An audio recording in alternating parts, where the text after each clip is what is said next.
जी हाँ दोस्तों, ministry of finance ने ऑफिशियली नोटिफाई किया है कुछ सेक्शंस को जीएसटी के अंदर, इंक्लूडिंग न्यूली इंट्रोड्यूस्ड सेक्शन 128 ए। तो सेक्शन 128 ए जो कि इफ़ेक्टिव हो रहा है 1 नवंबर 2024 से। इनिशियली जो यूनियन बजट हुआ था 23 जुलाई को, उसमें अनाउंस किया गया था सेक्शन 128 ए, जो कि रिलीफ देगा टैक्स पेयर्स को फॉर अ कंप्लीट वेवर, यानी कि पूरा का पूरा माफ़ हो जाएगा आपका इंटरेस्ट एंड पेनल्टी।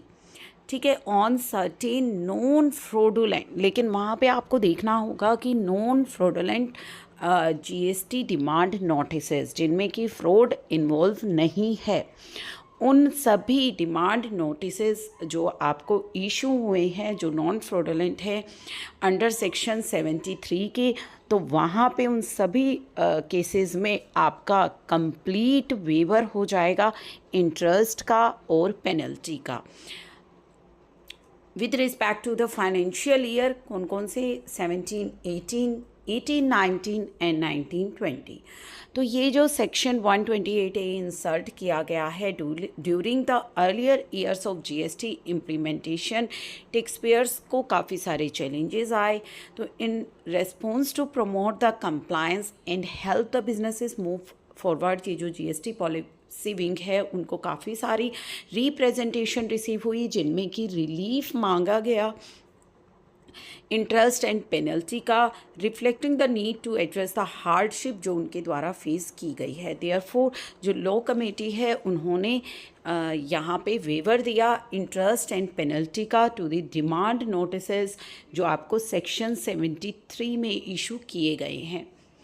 कौन से ईयर के लिए? 17, 18, 18, 19, 19, 20। वेवर जो है वो एप्लीकेबल रहेगा उन्हीं केसेस के लिए जहाँ पे कोई भी फ्रॉड, विलफुल मिसस्टेटमेंट या सुप्रेशन ऑफ फैक्ट नहीं है, किसी फैक्ट को आपने छिपाने की कोशिश नहीं की।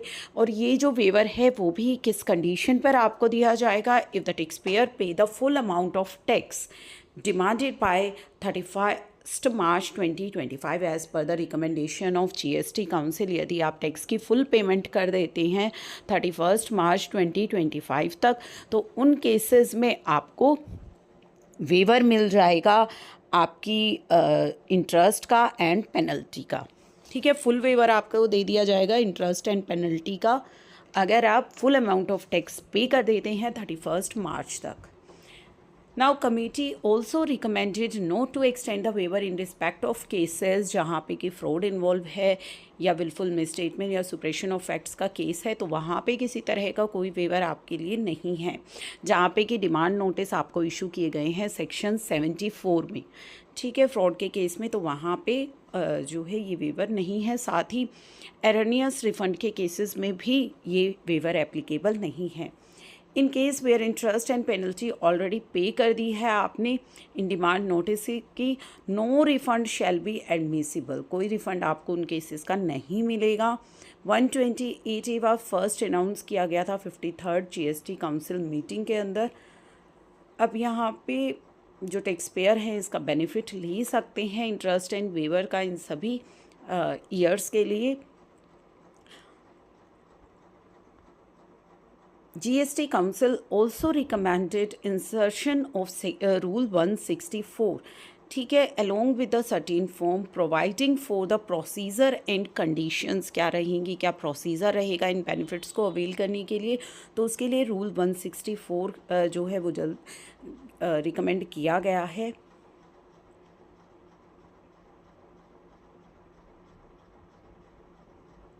तो यहाँ पे मिनिस्ट्री ऑफ फाइनेंस ने नोटिफिकेशन नंबर 17 ला के 27 सितंबर को नोटिफाई की हैं date of various provision of finance act including section 128 A जो कि इफेक्टिव हो रहा है 1 नवंबर से।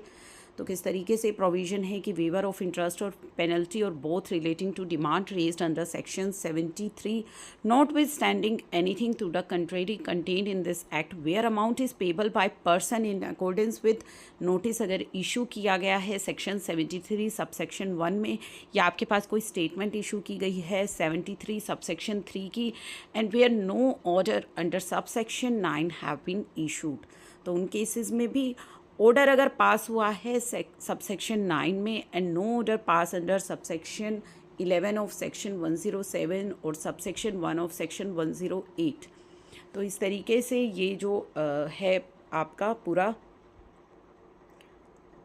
जो सेक्शन है वो मेंशन किया गया है।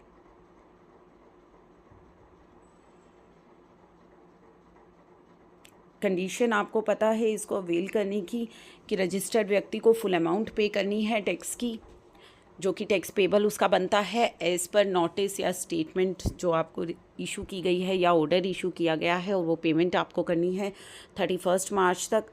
विड्रॉल और ऑफ अपील और रिट पटिशन यानी कि नोटिफाइड डे तक आपको जो है कोई अपील है या रिट पटिशन है विड्रॉ कर लेनी है, और कंक्लूडेड मैटर पर फर्दर आप अपील नहीं कर सकते।